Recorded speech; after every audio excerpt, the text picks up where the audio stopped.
Hello, നമസ്കാരം. കേൾക്കുന്നുണ്ടോ? കേൾക്കാവോ?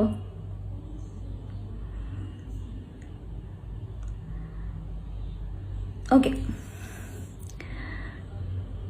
ഞാൻ കുറേ നാളിന് ശേഷം ലൈവിൽ വരുന്നത്. ലൈവിൽ വരാൻ ആഗ്രഹമില്ലാഞ്ഞിട്ടല്ല, പറ്റാറില്ല. കുറച്ച് കാര്യങ്ങൾ പറയാൻ വേണ്ടിയിട്ടാട്ടോ വന്നത്. ഞാൻ കമൻസ് വായിക്കാം. അതിന് മുമ്പ് എനിക്ക് കുറച്ച് കാര്യങ്ങൾ പറയണം. ആരെയും ഹേർട്ട് ചെയ്യാനോ ആരെയും ഇൻസൾട്ട് ചെയ്യാനോ ഒന്നുമല്ല ഞാൻ വന്നേക്കുന്നത്. അത് ആദ്യമേ പറയാണ്.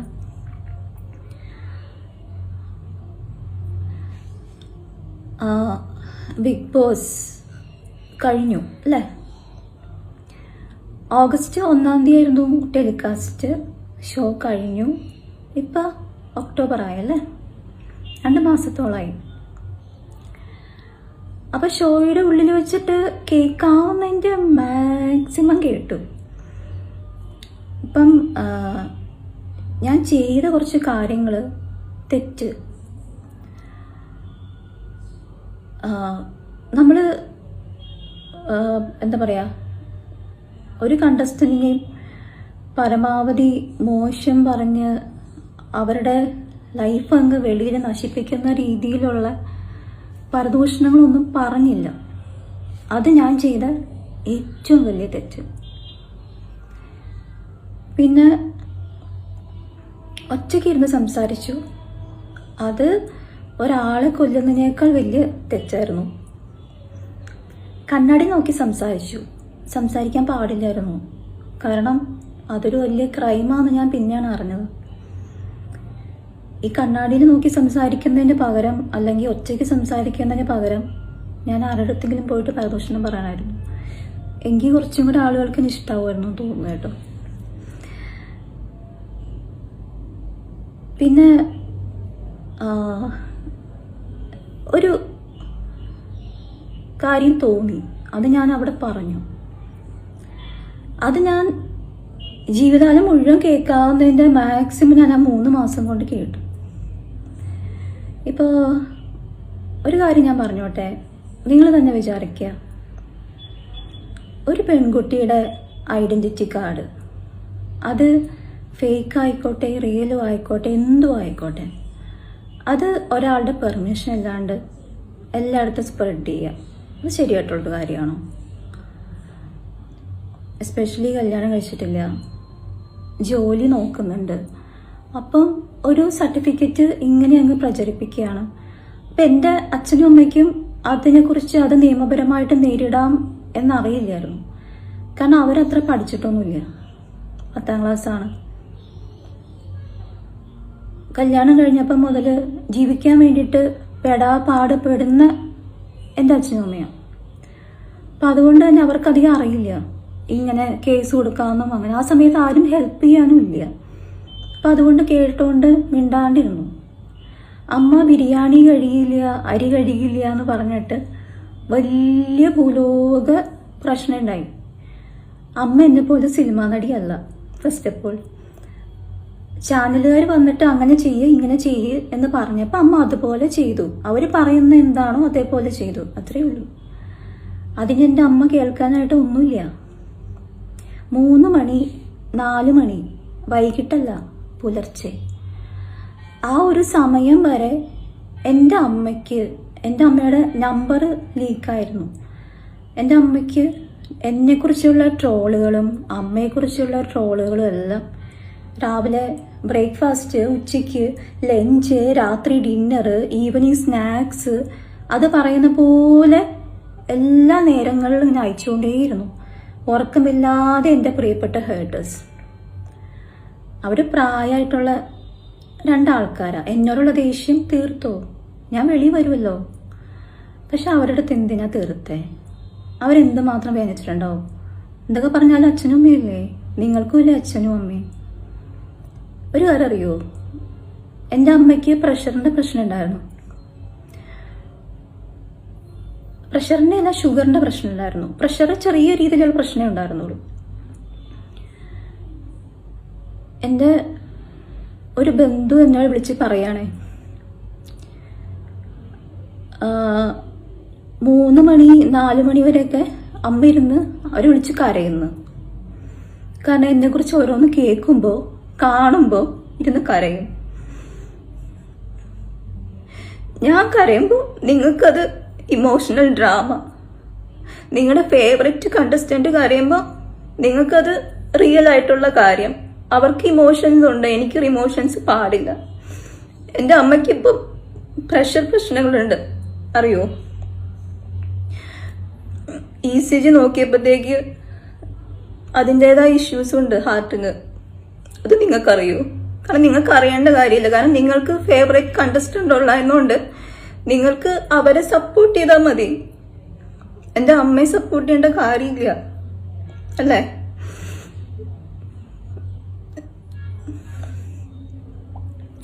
ഞാൻ ഇത്രയും നാളും ഞാൻ എല്ലാവരുടെയും മുമ്പിൽ അഭിനയിച്ചു. ഞാൻ ബിഗ് ബോസ് വീടിന്റെ ഉള്ളിലല്ല അഭിനയിച്ചത്, പുറത്ത് വന്നിട്ട് അഭിനയിച്ചത്. എന്നെ ഇഷ്ടപ്പെടുന്ന ആൾക്കാർ ഓരോരുത്തരും വന്നിട്ട് ചോദിച്ചു, ചേച്ചി ഹാപ്പിയാണോ, ഓക്കെ ആണോ? അപ്പൊ അവരെ വിഷമിക്കാണ്ടിരിക്കാൻ ഞാൻ പറഞ്ഞു, ഞാൻ ഹാപ്പിയാ, ഞാൻ ഓക്കെയാ. എനിക്ക് മൂവി ചാൻസസ് വന്നു. മൂവി രംഗത്തുള്ള തന്നെ എൻ്റെ കുറച്ച് ഹേറ്റേഴ്സ്, അത് ആഫ്റ്റർ ബിഗ് ബോസ് വന്ന ഹേറ്റേഴ്സ്, ചില കണ്ടസ്റ്റൻസിന്റെ ഫേവറേറ്റ്സ്. എൻ്റെ മൂവി ചാൻസസ് 2 മൂവിയാണ് അവർ കളയിച്ചത്. അത് ഞാൻ ആരോടും പറഞ്ഞില്ല. അപ്പോഴും ഷൂട്ട് എന്നൊക്കെ പറഞ്ഞ് ചിരിച്ചു കളിച്ചുകൊണ്ട് നിന്നു. എന്നെ സപ്പോർട്ട് ചെയ്യുന്ന ഒരു കമന്റ് വന്ന ആ കമന്റ് ഇട്ട ആളുടെ വീട്ടുകാരെയും നാട്ടുകാരെയും മുഴുവൻ തെറി വിളിച്ചു, എല്ലാവരും കൂടെ ചേർന്നിട്ട്. പ്രത്യേകിച്ച് കോംബോ പേജസ് എന്തോരം തെറിവിളി കേട്ടിട്ടുണ്ടെന്നറിയോ എനിക്ക് വോട്ട് ചെയ്ത ആൾക്കാർക്ക്. അവരൊക്കെ ഇടയ്ക്കിടയ്ക്ക് വന്നിട്ട് എനിക്ക് വോയിസ് മെസ്സേജ് അയക്കും, ചേച്ചി ഇവരിങ്ങനെ എനിക്ക് അയക്കുന്നുണ്ട് ചേച്ചി. ഞാൻ പറഞ്ഞു ഞാൻ എന്നിട്ട് പറയും, സാരമില്ല പിള്ളേരെ വിട്ടേക്ക്, സാരമില്ല. കഴിഞ്ഞ 2 ദിവസം മുമ്പ് എനിക്ക് സ്വന്തമായിട്ടൊരു തമിഴ് മൂവിയുടെ കാര്യം ഞാൻ പറഞ്ഞിരുന്നു. അതിന്റെ പ്രൊഡ്യൂസറിന് കുറെ പേര് ഫേക്ക് അക്കൗണ്ട്സ് ഒക്കെ സ്റ്റാർട്ട് ചെയ്തിട്ട് ഈ പടം നടത്താൻ പാടില്ല, ഈ പടത്തിൽ നിന്ന് ഒഴിയണം, സൂര്യ വെച്ചിട്ട് പടം ചെയ്യാൻ പാടില്ല എന്നൊക്കെ പറഞ്ഞിട്ട് ഒത്തിരി ബാഡ് മെസ്സേജസ് പോയി.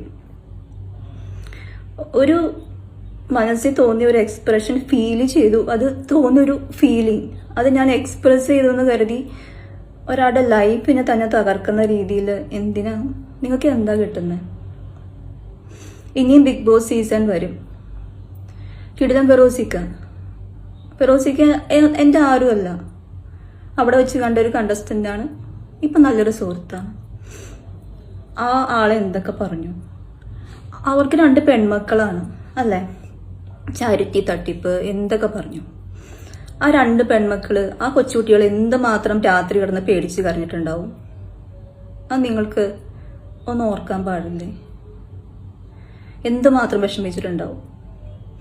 അതുപോലെ ഓരോ കണ്ടസ്റ്റൻസും ഇപ്പൊ എന്താന്ന് വെച്ചിട്ടുണ്ടെങ്കിൽ നന്നായി പാടുന്ന കണ്ടസ്റ്റൻസ് ഉണ്ട്, സന്ധ്യച്ച് നന്നായിട്ട് ഡാൻസ് ചെയ്യും.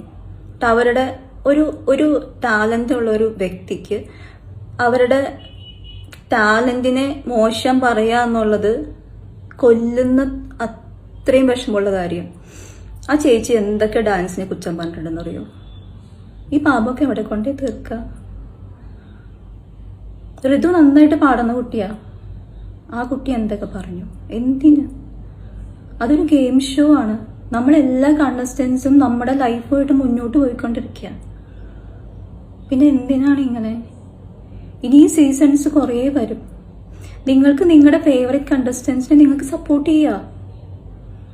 അത് നിങ്ങളുടെ ഫേവറേറ്റ് കണ്ടസ്റ്റൻസിന്റെ പോസിറ്റീവായിട്ടുള്ള കാര്യങ്ങൾ പറഞ്ഞ് അവരെ ബൂസ്റ്റ് ചെയ്യുക. പക്ഷെ മറ്റ് കണ്ടസ്റ്റൻസിനെ മോശം പറഞ്ഞിട്ടേ എൻ്റെ ഫേവറേറ്റ് കണ്ടസ്റ്റന്റിനെ പ്രൊമോട്ട് ചെയ്യുള്ളൂ എന്ന് പറയുമ്പോഴത്തേക്ക് എത്ര പേരുടെ ലൈഫിനെ ബാധിക്കണേന്ന് അറിയൂ? നിങ്ങൾക്ക് അറിയണ്ട. കാരണം നിങ്ങൾക്ക് എന്നെ ഇഷ്ടമല്ല, അത്രയേ ഉള്ളൂ റീസൺ. എന്തുകൊണ്ട് സൈബർ അറ്റാക്ക് നടത്തുന്നു? കാരണം ഞങ്ങൾക്ക് സൂര്യ ഇഷ്ടമല്ല, ഞങ്ങൾക്ക് വേറെ കണ്ടസ്റ്റന്റിനെ ഇഷ്ടം. സിമ്പിൾ അല്ലേ? പാസ്പോർട്ട്, ലൈഫ്, എൻ്റെ അമ്മയുടെ ഹെൽത്ത് ഇഷ്യൂസ്, ഇതിനൊക്കെ എവിടെ പോയിട്ടാണ് നിങ്ങൾ പ്രായശ്ചിത്തം ചെയ്യുക? ഞാൻ ഇതൊന്നും പറയാൻ വേണ്ടി വന്നതല്ല. ഇന്നലെ ആദ്യമായിട്ട് അമ്മ എന്നോട് പറഞ്ഞു, മോളെ എത്ര നാള് ഓരോ കമന്റ്സും ഓരോ ട്രോൾസും ഏത് കണ്ടസ്റ്റൻസ് തമ്മിൽ അടിയുണ്ടാക്കിയാലും അവസാനം എന്റെ പേരിലാണ് വരുന്നത്. ഉടനെ എനിക്ക് എഗെയിൻസ്റ്റ് ആയിട്ട് ചാനല്, എനിക്ക് എഗെയിൻസ്റ്റ് ആയിട്ടുള്ള വീഡിയോസ്. എന്തിനാ? ആ ഒരു സീനിലേ ഞാൻ ഉണ്ടാവില്ല, പക്ഷെ എല്ലാ സീനിലും ഞാൻ വേണം. പിന്നെ ചോര ഊറ്റി കുടിക്കുന്ന കുറേ യൂട്യൂബ് ചാനൽസ്, ഇല്ലാത്ത കാര്യങ്ങൾ ഉണ്ടാക്കി പറഞ്ഞ് കാശുണ്ടാക്കുന്ന കുറേ യൂട്യൂബ് ചാനൽസ്. നല്ല രസമുണ്ടല്ലേ ബാക്കിയുള്ളവരുടെ ലൈഫിനെ കുറിച്ച് ഇങ്ങനെ പറഞ്ഞ് രസിക്കാൻ? കിടുവാണല്ലേ? ഇതൊക്കെ നിങ്ങൾക്ക് തിരിച്ചു വരുമ്പോൾ അവസ്ഥ ഒന്ന് ആലോചിച്ചിട്ടുണ്ടോ? ആലോചിക്കില്ല. കാരണം നിങ്ങൾക്ക് ആലോചിക്കാൻ ഇഷ്ടമല്ല. കാരണം എന്താ? ഞങ്ങൾക്ക് ഞങ്ങളുടെ ഇന്ന ആളെ ഭയങ്കര ഇഷ്ടമാണ്, പിന്നെ ഇഷ്ടമല്ല. അതുകൊണ്ട് നീ കുറച്ച് അനുഭവിച്ചു അല്ലേ? കുട്ടിക്കാലത്ത് എനിക്ക് കുറേ ഫ്രണ്ട്സിനൊക്കെ വേണം ഞാൻ ആഗ്രഹിച്ചിട്ടുണ്ട്. പക്ഷെ ഈ ഫ്രണ്ട്സ് കാപ്പി കുടിക്കാനും ലഡു തിന്നാനൊക്കെ പോവും. അപ്പോൾ അന്നത്തെ സമോസയൊക്കെ ആട്ടോ ഹിറ്റ്, സമോസ പപ്സൊക്കെയാ ഹിറ്റ്. അപ്പം ഞാൻ വിചാരിക്കും അവരെന്നെ വിളിക്കും കാപ്പി കുടിക്കാനൊക്കെ. അപ്പോൾ ആ സമയത്തൊക്കെ ഭയങ്കര ദാരിദ്ര്യമാണ്. അപ്പം അച്ഛനാണെങ്കിൽ പലിശയ്ക്ക് ഡെയിലി പലിശയ്ക്കാണ് കടെടുത്ത് വയ്ക്കുന്നത്. അപ്പോൾ വൈകിട്ടാകുമ്പോഴത്തേക്ക് ഞാൻ കറക്റ്റായിട്ട് ഓർക്കേണ്ട ഒരു തമിഴനാണ്. കൈയൊക്കെ പുറകെ കിട്ടിയിട്ട് മുണ്ടൊക്കെ ഒരു വൈറ്റ് മുണ്ടും ഷർട്ടൊക്കെ ഇട്ടിട്ട് വീണ്ടും ഫ്രണ്ടിൽ വന്ന് നിൽക്കും. അപ്പം അച്ഛൻ ഡെയിലി പലിശ ആയതുകൊണ്ട് കൊടുക്കണം. അത് തീരണ വരെ വന്ന് നിന്നിട്ടുണ്ട്. അപ്പം നമ്മളിപ്പോൾ ഫ്രണ്ട്സിൻ്റെ കൂടെ കറങ്ങാൻ പോകുമ്പോഴത്തേക്ക് അടുത്ത തവണ നമ്മൾ പപ്സ് കഴിക്കാനോ സമോസ കഴിക്കാൻ പോകുമ്പോഴോ നമ്മൾ കാശ് കൊടുക്കേണ്ടവർ. അപ്പം നമ്മുടെ കയ്യിൽ ഉണ്ടാവില്ല. അപ്പം ഞാൻ എന്ത് പറയുന്നറിയോ? അതെ, എനിക്ക് തലവേദനയാ, വയ്യ, സുഖമില്ല, പിന്നെ വരാട്ടോ എന്ന് പറയും. പോകാൻ ആഗ്രഹമില്ലാഞ്ഞിട്ടല്ല, അന്ന് കാശുണ്ടായിരുന്നില്ല. ഇതൊന്നും ഫേക്കല്ല, റിയൽ ലൈഫാ, ഡ്രാമയല്ല, റിയൽ ലൈഫ്. ദുബായിലൊക്കെ എന്ത് കഷ്ടപ്പെട്ടിട്ടുണ്ടെന്നറിയോ? എന്തുമാത്രം. പക്ഷെ അതും ഫേക്ക് ലൈഫ് അല്ലേ? ഞാൻ പുറത്തിറങ്ങിയ ശേഷം ഒരു കണ്ടസ്റ്റന്റിനെ പോലും നെഗറ്റീവ് പറഞ്ഞിട്ടില്ല. പക്ഷെ ഇപ്പോഴും വന്നിട്ട് ചുമ്മാ കുത്തി വാങ്ങിപ്പിച്ചുകൊണ്ടിരിക്കുക. എന്തിനാ? എൻ്റെ കയ്യിൽ എന്തെങ്കിലും ഉണ്ടോ? ഒന്നുമില്ലല്ലോ. പക്ഷെ ഇപ്പോഴും കുറേ പേര് പ്രൈവറ്റ് മെസ്സേജ് ഒക്കെ അയച്ചിട്ട് ഇന്ന കണ്ടസ്റ്റന്റിനെ വെറുതെ വിടുമെന്നൊക്കെ പറയും. ഞാൻ ആരെയും പിടിച്ചു വെച്ചിട്ടില്ല. അവര് പക്വതയായിട്ടുള്ള കണ്ടസ്റ്റൻസ് ആണ്, അവർക്ക് അവരുടേതായ ലൈഫുണ്ട്. ഞാൻ ആരെയും പിടിച്ചു വെച്ചിട്ടില്ല. ഞാൻ ഈ ഒരു ലൈവിൻ്റെ കേസ് ഞാൻ പറയാൻ വന്നത്, അങ്ങനെ നമ്മുടെ ഈ പടത്തിൻ്റെ പ്രൊഡ്യൂസറിൻ്റെ അടുത്ത് ചേച്ചിക്കൊരു മോനേ ഉള്ളൂ, അത്രയ്ക്ക് ഇഷ്ടമാണ് മോനെ. ആ മോനെ വെച്ചിട്ട് വരെ മോശം കമൻസ്, മോശം മെസ്സേജസ്, ത്രെട്ടണിങ് മെസ്സേജസ്, ഒന്നല്ല പല അക്കൗണ്ട്സിനും പടം നടക്കാതിരിക്കാൻ വേണ്ടിയിട്ട്.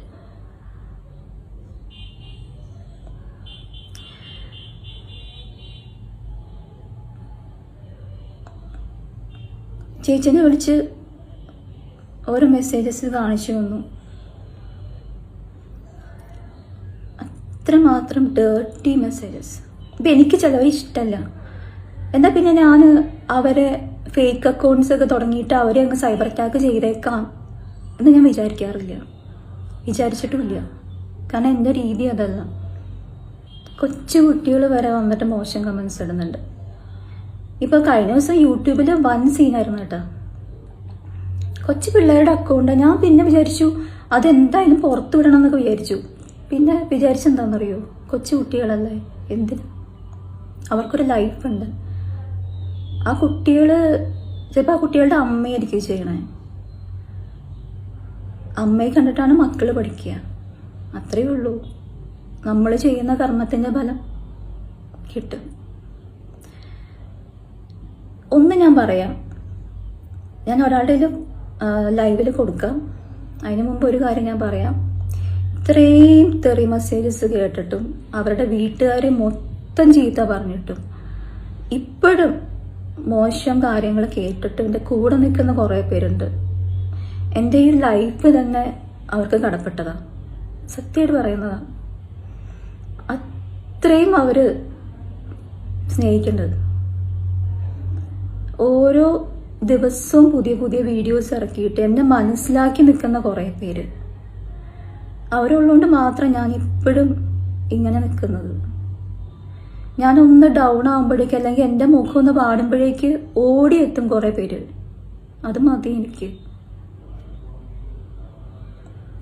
ദയവ് ചെയ്ത് ഞാൻ പറയാം, എന്നെന്നല്ല, ബിഗ് ബോസ് കഴിഞ്ഞു. ഞങ്ങൾ ബിഗ് ബോസിൽ പങ്കെടുത്തു എന്നതുകൊണ്ട് മാത്രം ബാക്കിയുള്ളവരുടെ വായിലുള്ളതെല്ലാം കേൾക്കണമെന്ന് ഞങ്ങൾ ആരുടെ പറഞ്ഞിട്ടില്ല. ഞങ്ങൾക്ക് അതിൻ്റെ ആവശ്യമില്ല. ദയവ് ചെയ്ത് ഞാനെന്നല്ല ഒരു കണ്ടസ്റ്റന്റിനെയും പോയിട്ട് ചീത്ത വിളിക്കാണ്ടിരിക്കുക. നിങ്ങളെപ്പോലെ തന്നെ അവർക്കും ലൈഫുണ്ട്, അവർക്ക് കരിയറുണ്ട്. അവരുടെ പാരൻസിനെയോ ഒന്നും വിളിക്കല്ലേ. നിങ്ങൾ നിങ്ങളുടെ പഠിത്തമായിട്ടും കരിയറായിട്ടൊക്കെ മുന്നോട്ട് പോവും.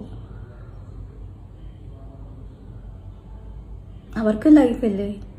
എന്നെ മാത്രമല്ല, എല്ലാവരുടെ കാര്യം ഞാൻ പറയണേ. എല്ലാവരെയും വെറുതെ വിട്.